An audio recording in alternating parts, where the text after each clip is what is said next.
Yaşasın cehennem! Zalimler için yaşasın cehennem! Zalimler için yaşasın cehennem!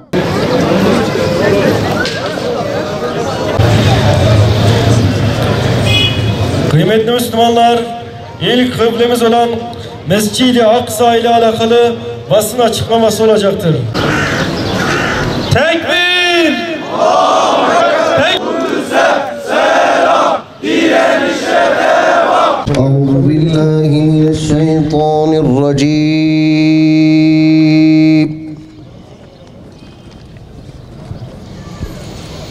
بسم الله الرحمن الرحيم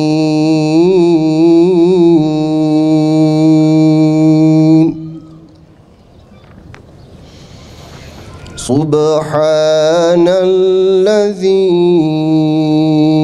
أسرى بعبده ليلا من المسجد الحرام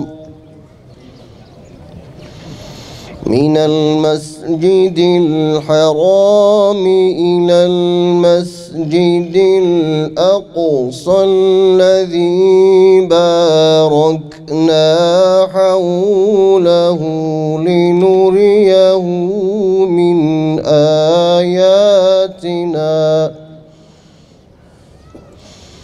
إنه هو السميع البصير.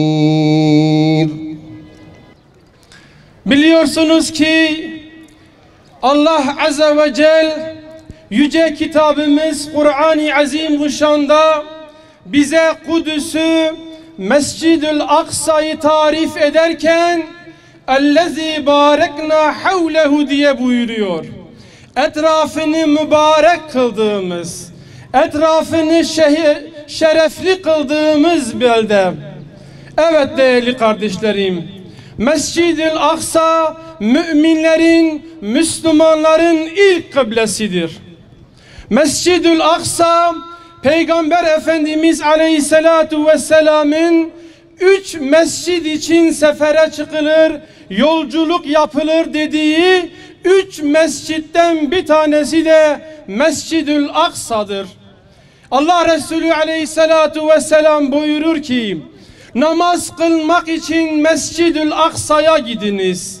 Eğer oraya gidecek takatiniz yoksa, eğer oraya gidemiyorsanız, Mescid-ül Aksa'nın kandilleri sönmesin diye, her daim kandilleri ışığı açık olsun diye oraya zeytinyağı gönderiniz. Yani Allah'ın Resulü hiçbir zaman Mescid-ül Aksa'nın mahzun, mağdur, yetim, işgal edilmesine gönlü razı olmamıştır.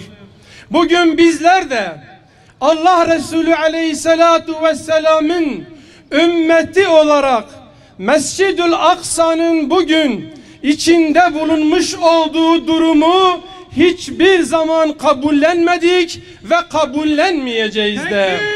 Allahu Ekber! Tekbir! Allahu Ekber! Tekbir! Allahu Ekber! Değerli kardeşlerim, tarih boyunca bütün insanlık şuna şahitlik etmiştir ki Mescid-ül Aksa kendi konumunu, kendi misyonunu her zaman müdafaa etmiş, her daim ümmete iman pompalamış, ümmete enerji aktarmış, ümmetin birliğine, ümmetin beraberliğine, ümmetin kardeşliğine öncülük etmiştir.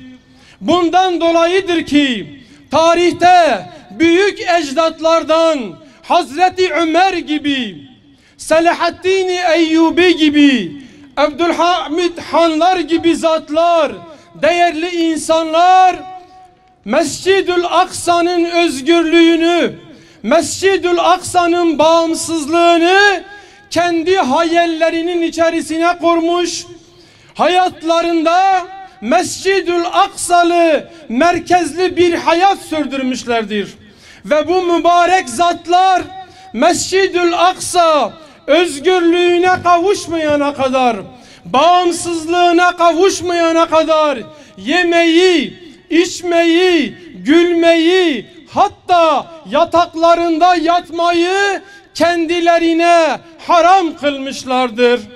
Değerli kardeşlerim, çünkü tarih boyunca ne zaman ki Mescid-ül Aksa esir düşmüş, ne zaman ki Mescid-ül Aksa yetim kalmış, ne zaman ki Mescid-ül Aksa işgal edilmiş, yeryüzündeki tüm İslam beldelerinde kan, gözyaşı, harap hiçbir zaman bitmemiştir.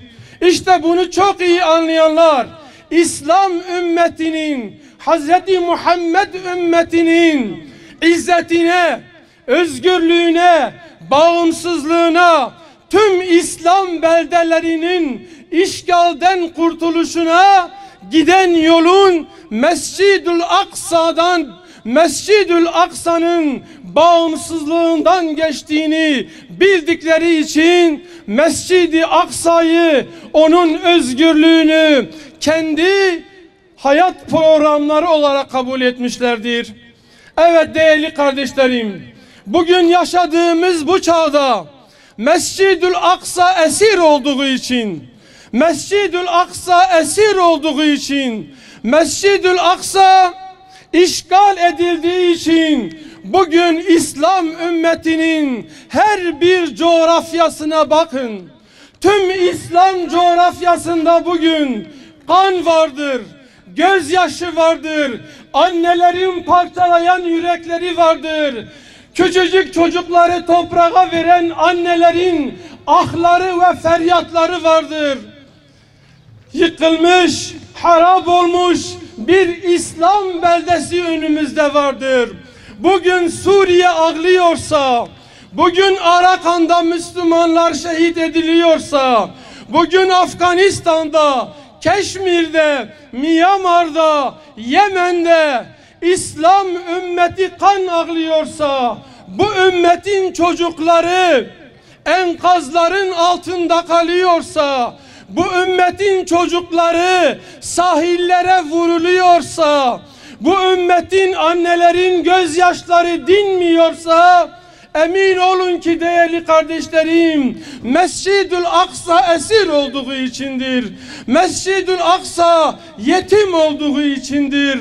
Mescid-ül Aksa Siyonistler tarafından işgal edildiği içindir. Tekbir! Ümmetin ilk kıblesi Kudüs 10 yıllardır ümmetin en şiddet düşmanlarının esareti altında inliyor. Siyonist katillerin kirli çizmeleri altında eziliyor. Peygamber-i Ekrem'in topraklarında namaz kılıp miraca yükseldiği Kudüs yeni Selahaddinler bekliyor. Gözlerini hasretle açmış, Selahaddinlerini yetiştiren ümmetin cesur evlatlarına bakıyor. Yeni Selahaddinler ne zaman diye soruyor. Ey Selahaddin'in çocukları, ey Fatih'in çocukları, ne zaman el ele verip atalarınız Selahaddinler gibi, Fatihler gibi İslam dünyasının başına çekirgeler gibi üşüşmüş Haçlı sürülerini, Siyonist barbarlarını def edeceksiniz. Tekbir! Allahu Ekber! Tekbir! Allahu Ekber! Tekbir! Allahu Ekber! Ey İslam ümmeti, ey Müslüman halklar, ey Kürtler, Türkler, Araplar, Farslar ve İslam ümmetinin diğer evlatları, ey bu ümmetin alimleri, hatipleri, aydınları, ümmetin kurtuluşuna dert edilmiş Müslümanlar, Kudüs'ün esareti ümmetin esaretidir. Kudüs'ün kurtuluşu ümmetin kurtuluşudur. Kudüs ümmeti birleştirecek en güçlü bağdır. Kudüs davası ümmetin ortak davasıdır. Ümmeti izzete götürecek, vahdeti sağlayacak, ümmetin en şiddet düşmanlarını zillete mahkum edecek davadır. Tekbir! Allahu Ekber! Tekbir! Allahu Ekber! Kudüs'e selam, direnişe devam! Kudüs'e selam, direnişe devam. Kudüs'e selam, direnişe devam. Kudüs'e sahip çıkmak, Kudüs'ü gündeme getirmek, Kudüs'ün kurtuluşu için çalışmak bütün Müslümanlara farzdır. Kudüs ümmetin namus davasıdır. Kur'an'ın ifadesiyle ümmetin en büyük düşmanı Siyonistlerin işgali altında bulunan ilk kıblemizin özgür kılınması boynumuzun borcudur. Her zaman ve her zeminde bütün imkanlar seferber edilerek Kudüs davası gündeme getirilmeli, halkımızda Kudüs bilinci oluşturulmalıdır. Selahaddin Eyyubi'nin torunları ve varisleri olarak Kudüs'ün kurtuluşu için her türlü bedeli ödemeye hazırız. Bu dava Arapların, Türklerin, Kürtlerin, Farsların veya başka bir milletin davası değildir. Kudüs davası ümmetin tüm unsurlarının ortak davasıdır. Kudüs'ün kurtuluşu da ancak ümmetin vahdetiyle mümkündür. Buradan İslam ülkelerinin yöneticilerine sesleniyoruz. Siyonist İsrail, Batı dünyasının bir projesidir. İslam dünyasının kalbine sapladıkları zehirli bir hançerdir. İslam dünyasını işgal etmek, zenginliklerini talan etmek, Müslüman halkları esir almak isteyen Batılaştılar, Siyonist çeteyi Müslümanları bölmek, fitne tohumları ekmek için kullanmaktadır. Müslüman ülkelerin yöneticileri İslam dünyasının gücünü zayıflatıp emperyalist karşısında aciz bırakmaya çalışan bu ihanet şebekesiyle her türlü ilişkiyi sonlandırmalıdır.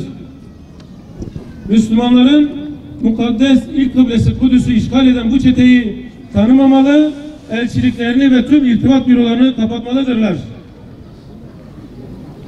Bu terörist çeteyle siyasi, askeri ve ekonomik ilişki kurmak İslam dünyasına, Müslüman halklara ve Kudüs davasına ihanettir. Müslüman ülkelerin yöneticileri kendi halklarına bu ihaneti reva görmemeli, kendi geleceklerini de tehlikeye atan bu gaflete son vermeli. Tekbir! Allahu Ekber! Tekbir! Allahu Ekber! Tekbir! Allahu Ekber! Buradan Müslüman kardeşlerimize de sesleniyoruz. Kudüs davasına sadece sözlerinizle değil, eylemlerinizle de sahip çıkınız.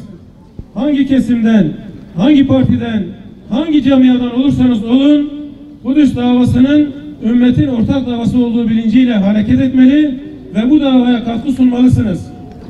Liderleriniz ve yöneticileriniz üzerinde baskı unsuru olmaya çalışmalı, Siyonist çete ile ilişkilerin sonlandırılması için gayret göstermelisiniz.